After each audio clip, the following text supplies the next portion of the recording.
서준은 그날도 어김없이 늘 하던 시간에 눈을 떴다. 알람이 울리기 정확히 1분 전 정적 속에서 눈이 떠지는 것은 10년 넘게 이어진 몸의 기억이자 지독한 습관이었다. 어둠이 채 가시지 않은 방 안에서 그는 천장을 응시했다. 낡은 천장지에 남은 희미한 얼룩, 창밖으로 들어오는 새벽, 햇빛의 각도, 그리고 코끝에 닿는 서늘한 공기까지 모든 것이 어제와 소름 끼칠 정도로 비슷했다. 그는 삐걱거리는 침대에서 몸을 일으켜 세면대로 향했다. 거울 속의 남자는 낯설 정도로 무표정했다. 적당히 피곤해 보이는 눈매와 무난한 이목구비. 스스로를 설명할 때마다 늘 떠올리는 단어는 오늘도 같았다. 평범함. 그것은 서준의 삶을 지탱하는 가장 안전하고도 단단한 껍질이었다. 평범하다는 것은 눈에 띄지 않는다는 뜻이었고, 눈에 띄지 않는다는 것은 곧 안전하다는 의미였다. 그는 차가운 물로 세수를 하며 마음속 깊은 곳에서 올라오는 묘한 위질감을 억눌렀다. 아침 식탁은 여느 때와 다름없이 고요했다. 어머니가 준비한 김이 모락모락 나는 흰쌀밥과 맑은 된장국, 정갈하게 담긴 김치가 전부였다. 아버지는 이미 자리에 앉아 읽던 신문을 접어 옆에 두고 조용히 서준을 기다리고 있었다. 집안의 공기는 차분하다 못해 무거웠다. 원래 말수가 적은 가족이었고 그 침묵은 마치 오래된 가구처럼 거실 구석구석에 자연스럽게 스며들어 있었다. 이 집에서 침묵은 소통의 부재가 아니라 서로의 영역을 침범하지 않겠다는 가장 적극적인 합의였다. 오늘 회사 늦니? 어머니가 국그릇을 놓으며 나직하게 물었다. 조금요. 마감해야 할 보고서가 있어서요. 서준은 짧게 답하며 숟가락을 들었다. 밥 식는다. 얼른 먹고 가거라. 그게 대화의 전부였다. 부모님은 서준의 직장 생활을 세세히 캐묻지 않았고 서준 역시 부모님의 하루를 자세히 알고자 하지 않았다. 그것이 이 집의 방식이었고 서준은 그 방식이 주는 건조한 평화가 나쁘지 않다고 생각했다. 하지만 그날 아침 경고했던 평화에 아주 미세한 금이 가기 시작했다. 출근 준비를 마치고 현관에서 구두를 신으려던 순간이었다. 거실 테이블 위에서 묵직하고 집요한 진동음이 울렸다. 아버지의 휴대전화였다. 구두끈을 묶던 서준의 손이 잠시 멈췄다. 화면을 확인한 아버지는 평소의 무심한 표정을 잃고 순간적으로 얼어붙었다. 그는 찰나의 망설임 끝에 자리에서 일어나 아무 말 없이 안방으로 들어갔다. 방문이 조용히 그러나 단호하게 닫혔다.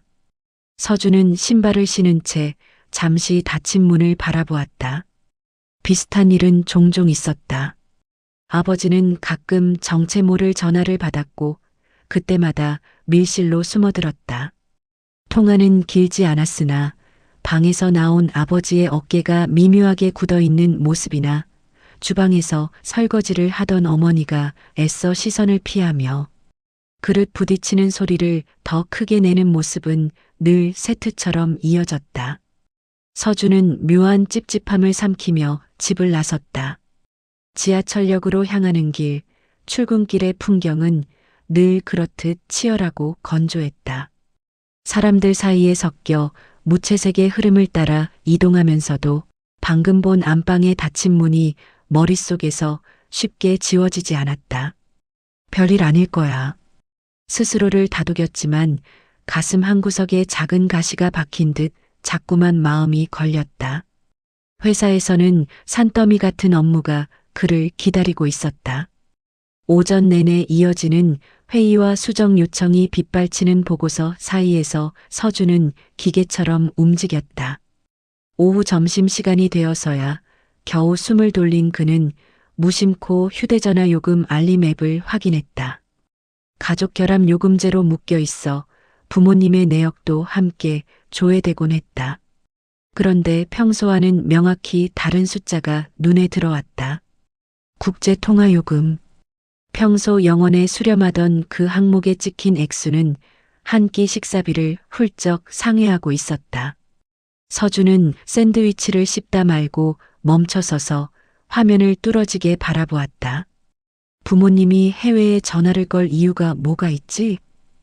해외에 친척이 있는 것도 아니고 부모님이 외국 친구를 사귀었다는 이야기도 들어본 적이 없었다.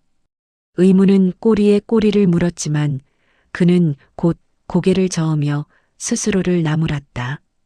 스팸 전화라도 잘못 받으셨겠지. 퇴근 후 어스름이 깔린 집으로 돌아왔을 때 어머니는 거실 테이블에서 고지서와 서류들을 정리하고 있었다. 서준은 가방을 내려놓으며 테이블 위에 놓인 종이 한 장을 무심히 보았다. 아침에 확인했던 것과 같은 국제통화요금이 선명하게 찍힌 상세 내역서였다. 어머니는 서준의 시선이 닿는 것을 느끼자마자 종이를 다급히 접어 서랍 깊숙한 곳에 밀어 넣었다. 그 동작은 너무나 빠르고 자연스러워서 오히려 지독하게 인위적으로 느껴졌다. 요즘 이상한 전화가 좀 오네. 보이스피싱인가 봐. 어머니가 먼저 말을 꺼내며 어색하게 웃었다. 아, 그래요. 조심하세요. 서준은 더 묻지 않았다. 하지만 그날 밤 서준은 방 안에 누워 어두운 천장을 바라보며 낮에 본 장면들을 복기했다. 안방으로 숨어들던 아버지의 뒷모습, 거액의 국제통화료, 그리고 어머니의 다급했던 손길. 이 조각들은 하나하나 떼어놓고 보면 사소했지만 한데 모아놓으니 묘한 자석처럼 서로를 끌어당기며 하나의 그림을 완성해가고 있었다. 자신이 알고 있는 이 평범한 삶이 사실은 거대한 연극의 무대 장치일지도 모른다는 예감이 들었다. 며칠이 지나도 일상은 평온을 가장한 채 흘러갔다. 하지만 서준의 시선은 이전과 완전히 달라져 있었다. 그는 이제 관찰자가 되었다. 아버지가 식사 도중 현관문의 작은 소음에도 귀를 기울이는 모습, 어머니가 시장에 다녀올 때마다 누군가에게 감시당하는 듯 뒤를 돌아보는 짧은 순간들을 서준은 놓치지 않았다. 예전에는 의미 없는 습관으로 치부했던 것들이 이제는 절박한 생존 본능처럼 보이기 시작했다.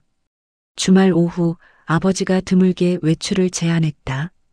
특별한 이유는 없다고 했지만 아버지가 운전대를 잡은 손은 미세하게 떨리고 있었다.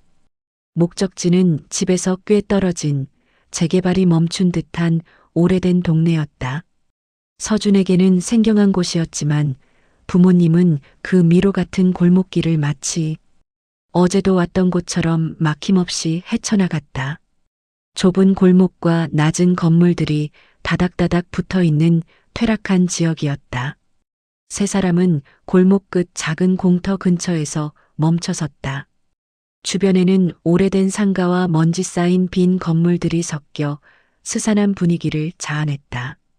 잠시 후 골목 입구 쪽에서 검은색 차량 한 대가 천천히 다가왔다. 주변 풍경과 도저히 어울리지 않는 광택이 번쩍이는 고가의 세단이었다. 차는 소리 없이 미끄러지듯 다가와 정확히 부모님 앞에서 멈췄다. 운전석에서 중년의 남성이 내렸다. 단정한 수트 차림에 군더더기 없는 행동. 그는 부모님을 향해 허리를 90도로 깊게 숙였다. 그것은 단순한 예우가 아니라 절대적인 경의가 담긴 인사였다. 부모님은 짧게 고개를 끄덕였을 뿐 별다른 말을 섞지 않았다. 서준은 그 이질적인 광경을 숨죽여 지켜보았다. 그들은 오래 알고 지낸 사이처럼 보이지도 그렇다고 단순한 비즈니스 관계처럼 보이지도 않았다. 마치 왕을 아련하는 신하와 그 존재를 숨겨야 하는 망명객의 만남 같았다. 잠깐의 정적이 흐른 뒤 남성은 서류 가방 하나를 전달하려다 서준의 눈치를 보며 다시 차량으로 돌아갔다. 차는 곧바로 골목을 빠져나갔다. 서준은 차량 번호판을 무의식적으로 눈에 담았다. 부모님은 아무 일도 없었다는 듯 자리를 떠났지만 돌아오는 길에 서준은 백미러를 통해 부모님의 얼굴을 살폈다. 어머니는 창밖을 보며 가방끈을 하얗게 질릴 정도로 꽉 쥐고 있었고 아버지는 석상처럼 굳은 채 앞만 보았다. 집에 도착한 뒤 부모님은 각자의 방으로 흩어졌다. 하지만 거실에는 설명하기 어려운 긴장감이 서려 있었다. 서준은 그 공기를 느끼며 거실을 정리하다가 서랍 하나가 덜 닫혀 있는 것을 발견했다. 그 안에는 고급 호텔의 로고가 선명하게 찍힌 카드 키 하나가 놓여 있었다.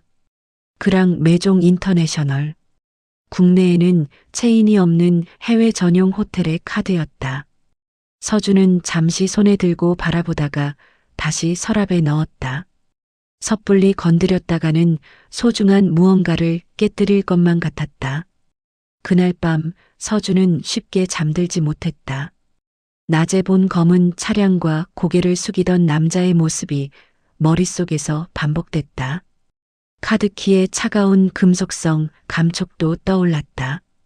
이제 그는 확실히 느끼고 있었다. 부모님의 삶에 자신이 전혀 알지 못하는 거대한 세계가 있다는 사실을. 그 세계는 조용히 모습을 드러내기 시작했고 서준의 일상은 더 이상 이전으로 돌아갈 수 없었다. 월요일 아침 서준은 회사 책상에 앉아 컴퓨터를 켰지만 집중은 되지 않았다. 머릿속에는 주말에 본 장면들이 계속 맴돌고 있었다. 검은 차량, 고개를 숙이던 남자, 서랍 속 카드키가 하나의 선처럼 이어지고 있었다. 그는 스스로를 진정시키려 했지만 손가락은 이미 어제 보았던 차량 번호를 조회하는 사설, 유료 사이트를 헤매고 있었다. 결과는 충격적이었다. 해당 차량은 대한민국 재계 순위 5위 안에 드는 성진그룹의 의전용 차량이었다. 퇴근 후 집에 돌아온 서준은 부모님이 마트에 간 틈을 타 거실, 장식장 아래에 쌓여있던 오래된 상자 하나를 꺼냈다. 평소에는 거의 열어보지 않던 물건들이 들어있는 상자였다. 먼지가 두껍게 쌓여 있었고 테이프는 노랗게 발해 있었다. 상자 안에는 오래된 사진첩 몇 권이 들어 있었다. 서준은 떨리는 손으로 사진을 넘기다가 한 장에서 손을 멈췄다. 넓은 컨벤션 홀을 배경으로 정장 차림의 사람들이 가득한 사진이었다. 무대 위에는 성진그룹 창립 30주년 기념식이라는 현수막이 걸려 있었다. 그리고 사진 중앙에는 한 중년 남성이 서 있었다. 젊은 시절의 아버지와 너무도 닮아 있었다. 아니, 사진 속 인물은 젊은 시절의 아버지 본인이었다. 지금의 무기력하고 평범한 모습과는 딴판인 세상을 발 아래 둔 듯한 자신감 넘치는 표정. 그 옆에는 화려한 드레스를 입은 어머니가 환하게 웃고 있었다. 사진 뒷면에는 날짜와 장소가 적혀 있었다. 서준의 출생 연도와 정확히 겹치는 시기였다. 그는 곧바로 휴대전화를 꺼내 성진그룹의 초기 창립 멤버들을 검색했다. 공식 홈페이지의 연역에는 나오지 않았지만 오래된 경제신문의 아카이브 기사에서 서준은 드디어 그 이름을 발견했다.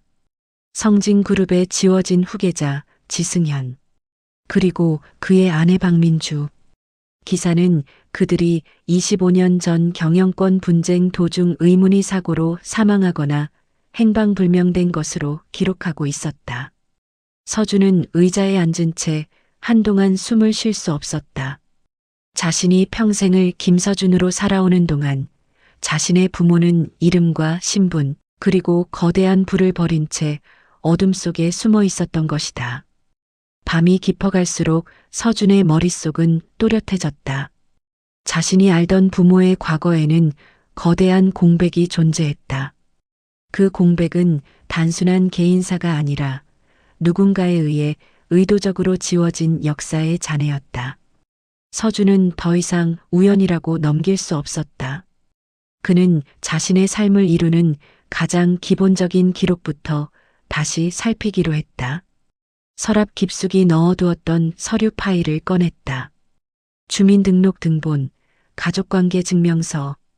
유심히 들여다보니 일반적인 양식과 달리 미묘한 수정 흔적이 눈에 띄었다.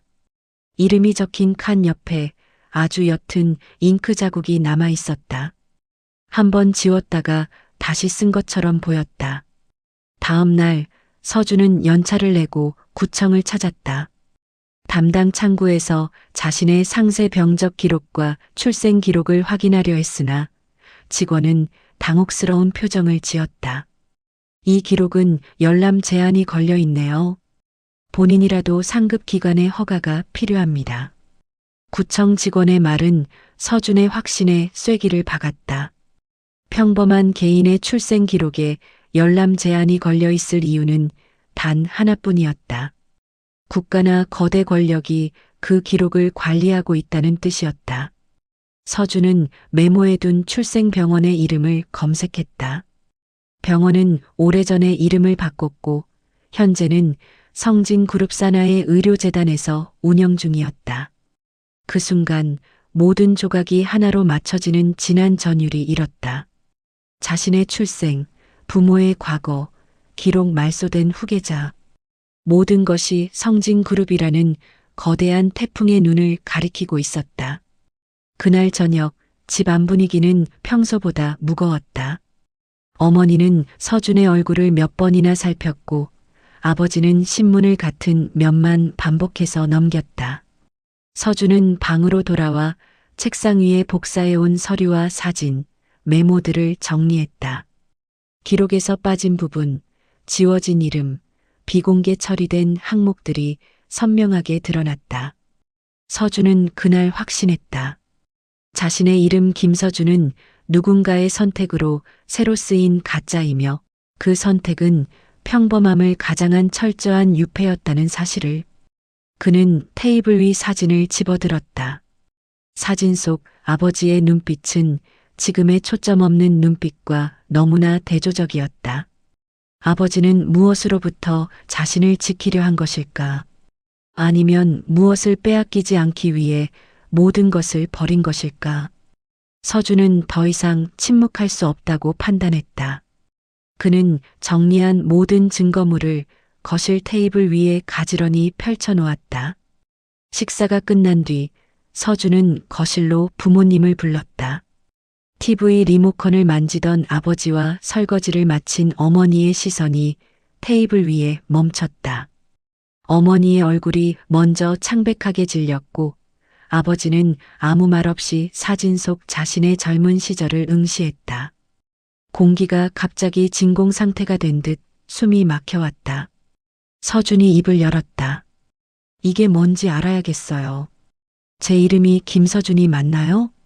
말은 짧았지만 그 안에 쌓인 25년의 의문이 실려 있었다.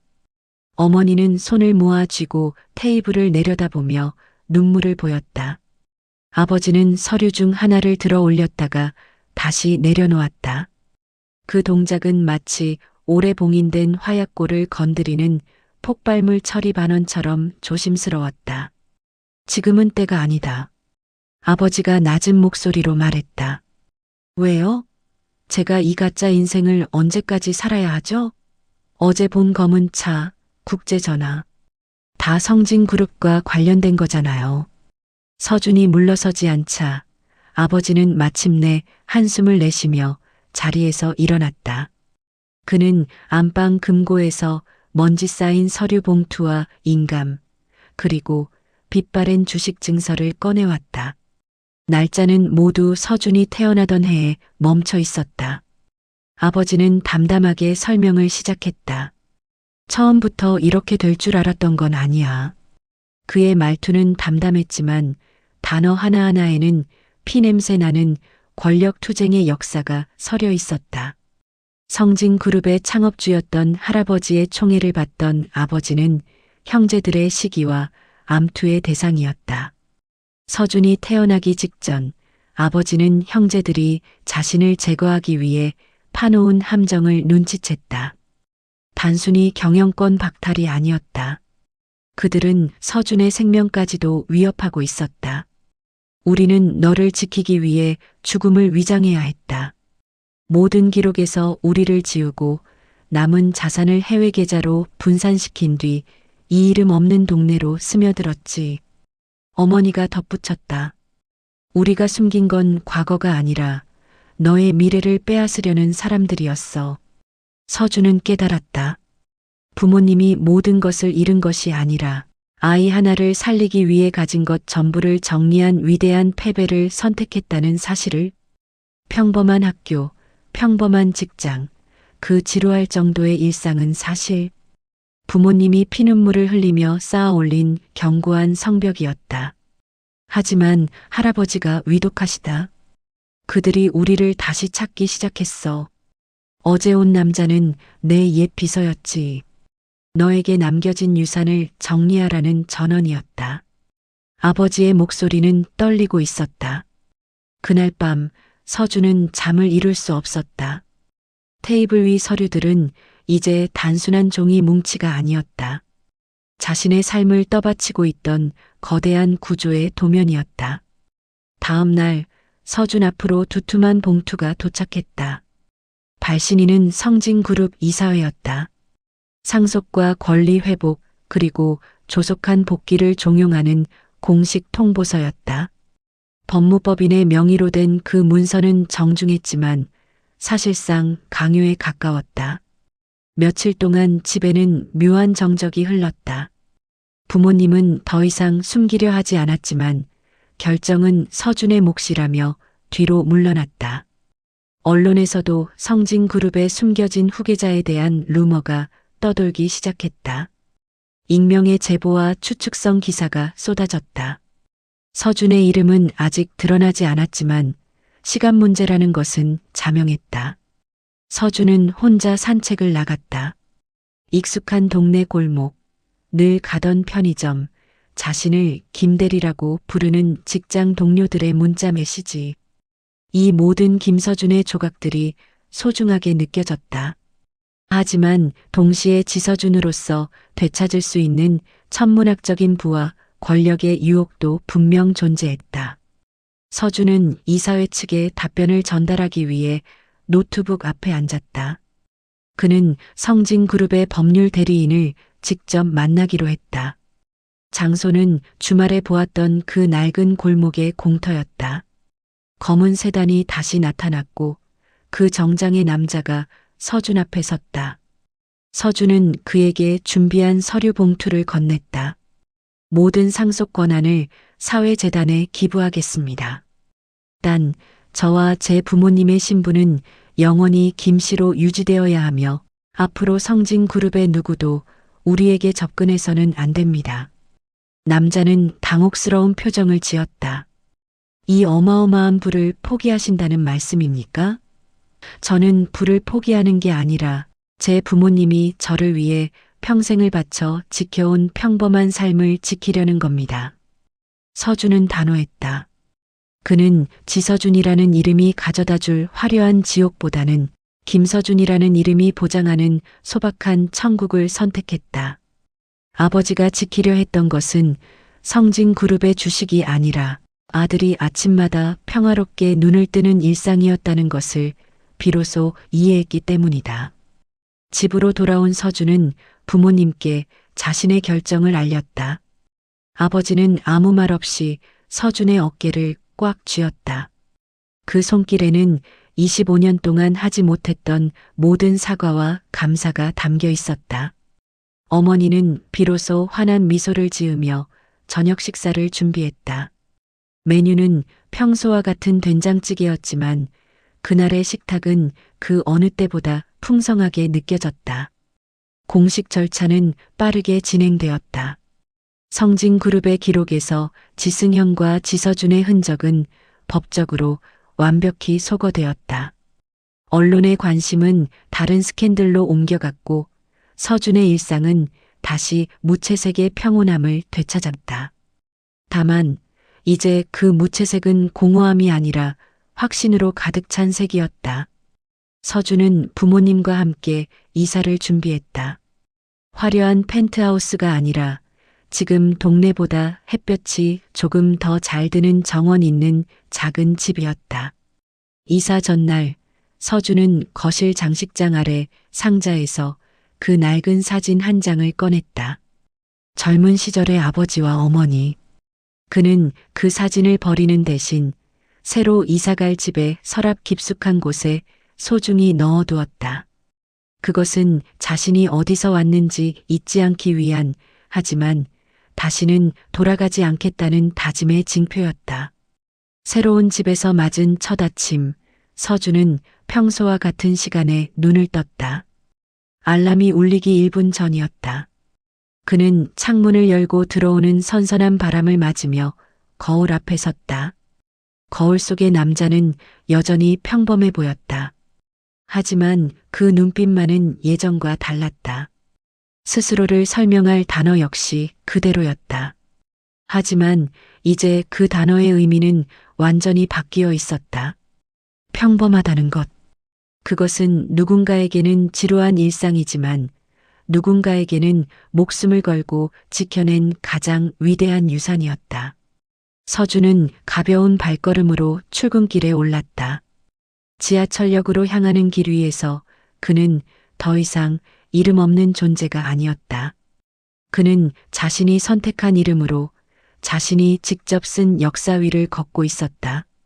서준은 지하철 창문에 비친 자신의 모습을 보며 작게 미소 지었다. 좋은 아침입니다, 김서준 씨. 그의 목소리는 나직했지만 그 어느 때보다 분명하고 힘차게 정적을 깨뜨렸다. 이제 그의 진짜 삶이 오로지 자신의 선택으로만 채워질 일상의 기록이 새로이 시작되고 있었다.